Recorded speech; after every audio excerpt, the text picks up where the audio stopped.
দীর্ঘদিন পরে অবশেষে জয় ফিরল ভারতীয় ফুটবল দল।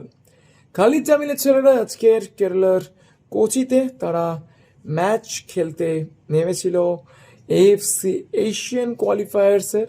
সেই ম্যাচে রায়ান উইলিয়ামস ডেবিউট্যান্ট এবং আকাশ মিশ্রার করা গোলে আজকের কিন্তু খালিদ জামিলের ছেলেরা হংকংকে 2-1 গোলে হারিয়েছে। যদিও এই জয়ের সুবাদে ভারতের অবস্থানের কোনো পরিবর্তন হলো না, তারা কিন্তু তাদের গ্রুপে সর্বশেষতম স্থানে শেষ করলো এএফসি এশিয়ান চ্যাম্পিয়নশিপের কোয়ালিফাইং রাউন্ডে। এবং যেটা সব থেকে উল্লেখযোগ্য, তারা কিন্তু বাংলাদেশেরও নিচে শেষ করেছে। এটা অবশ্যই ভারতীয় ফুটবলের জন্য একটা খারাপ দিক, এর থেকে খারাপ আর কোনো কিছুই হতে পারে না। কিন্তু তার মধ্যে থেকেও এই যে একটা জয় বা কিছুটা মোটিভেশন, এটা ভারতীয় ফুটবলকে সামনের দিনগুলোতে এগিয়ে যেতে সাহায্য করবে।